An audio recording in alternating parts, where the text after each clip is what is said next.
conquête de la souveraineté passe avant tout par l'exploitation des ressources nationales au profit de nos populations.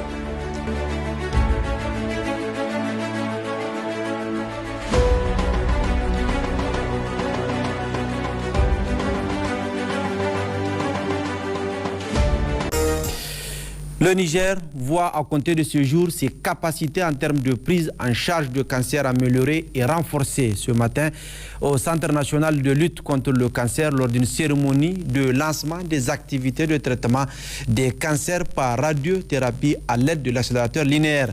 Placé sous la présidence du président du Conseil national pour la sauvegarde de la patrie, CNSP, chef de l'État, le général Abdrahmane Tiani, ce joyau permet ainsi au Niger, au pays de la sous-région, de profiter d'une prise en charge optimale en matière de traitement de cancer. Ousmane Sani Abdou et Mohamed Adamou. En cette date historique, c'est un grand cap qui vient d'être franchi en matière de prise en charge rapide et efficace du cancer au Niger. Cette cérémonie marque ainsi le lancement des activités de traitement des cancers par radiothérapie à l'aide de l'accélérateur linéaire. En français facile, c'est une avancée très significative à la pointe de la technologie grâce à l'énergie atomique. Elle permettra désormais de soulager et de redonner espoir à tous les patients atteints par cette maladie complexe et compliquée au Niger et même au-delà de nos frontières. Dans son allocution, le gouverneur de la région de Niamey a rappelé les importantes décisions prises par le président du Conseil national pour la sauvegarde de la patrie dans le domaine de l'amélioration de la prise en charge sanitaire des populations.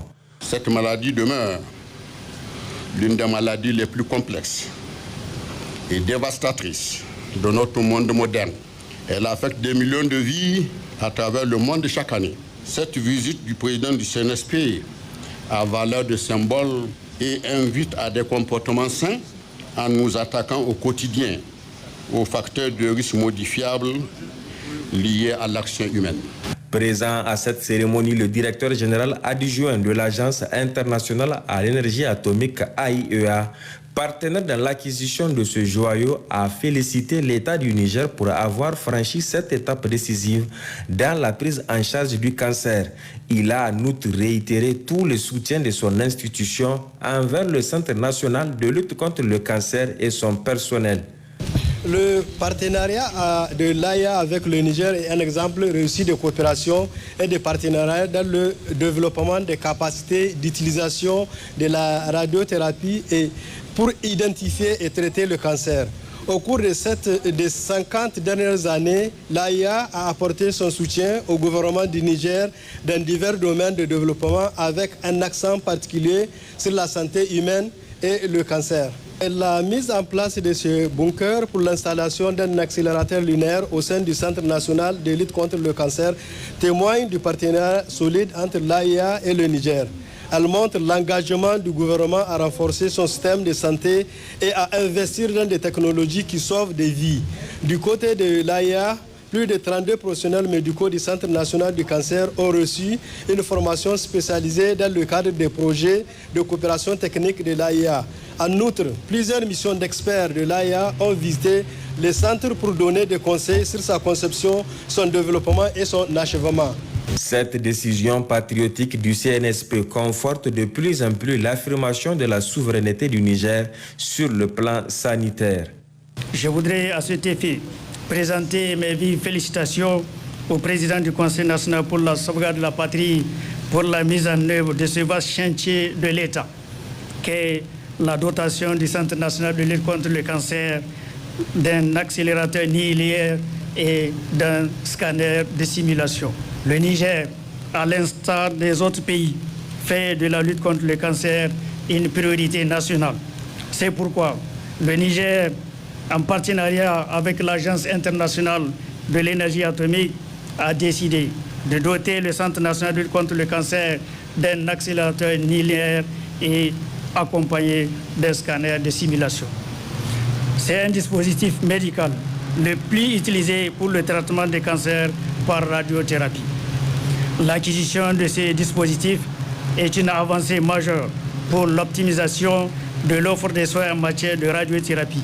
Au fond de cette décision d'équiper le Centre national de lutte contre le cancer d'un arsenal thérapeutique se trouve la volonté des plus hautes autorités du Niger de réduire de manière drastique la facture des évacuations sanitaires à l'étranger.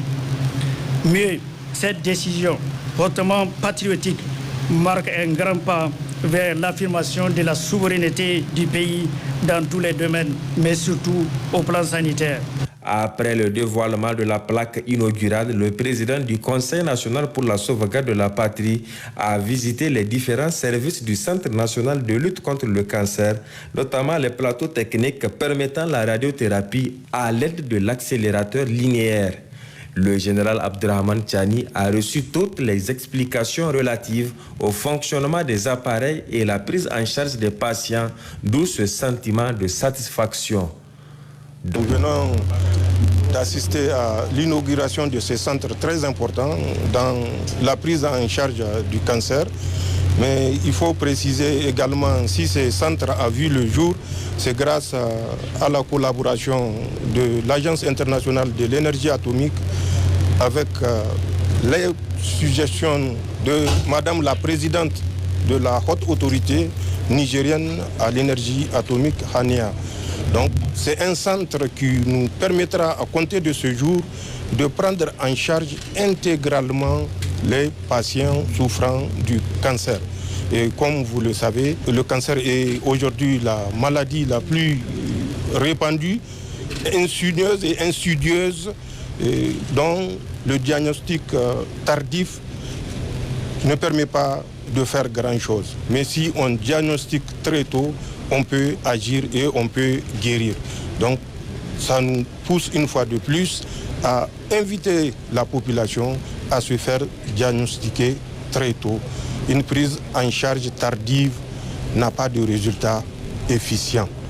Une prise en charge précoce permet de survivre et de vivre même.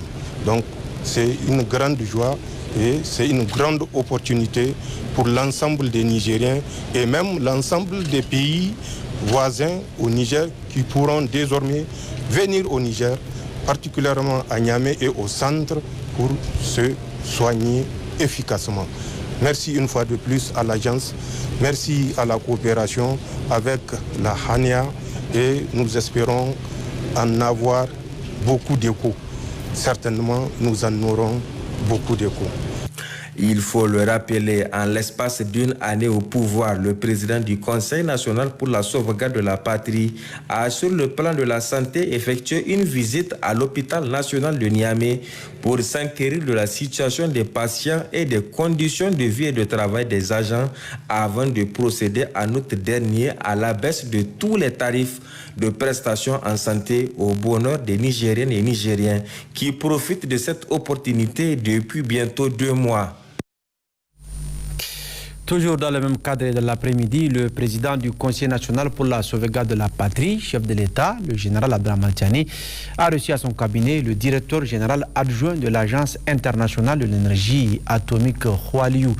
Il est accompagné de la présidente de la haute autorité nigérienne à l'énergie atomique, ANEA, Dr Mindaoudou Souley Zainabou, et l'audience s'est déroulée en présence du ministre de la Santé publique, de la population et des affaires sociales, le médecin colonel-major Garba Hakimi, ainsi que du ministre directeur de cabinet du président du CNSP, chef de l'État, Dr Soumana Boubacar.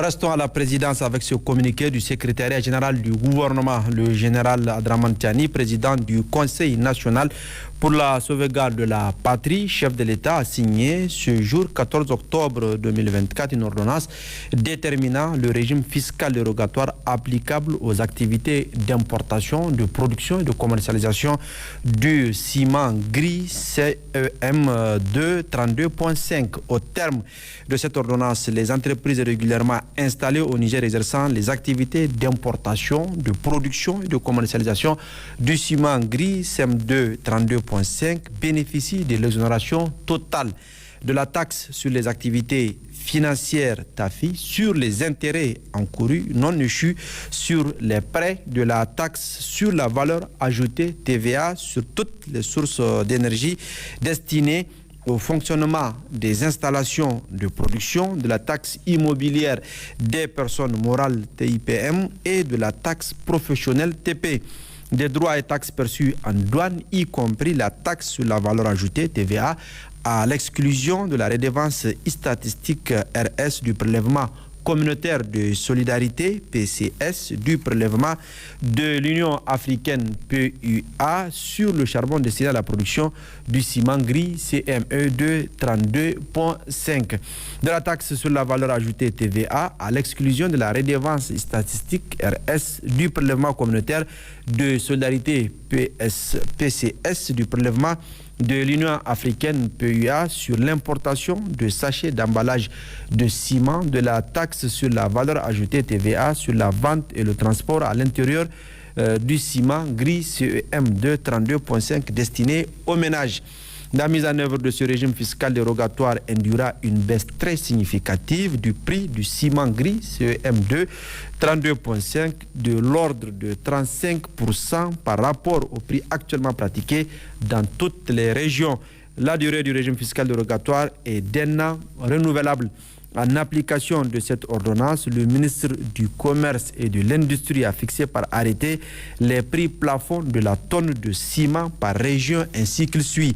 Niamey, 55 000 francs CFA, Dosso, 56 000 francs CFA, Tawa, 51 000 francs CFA, Maradi, 57 000 francs CFA, Zender, 58 000 francs CFA, Difa, 59 000 francs CFA, Agadez, 59 000 francs CFA, Tilaberi, 59 000 francs CFA. Cette mesure, qui constitue un effort d'accompagnement supplémentaire de l'État aux populations nigériennes, aura sans doute un impact social et économique positif. La conquête de la souveraineté passe avant tout par l'exploitation des ressources nationales au profit de nos populations.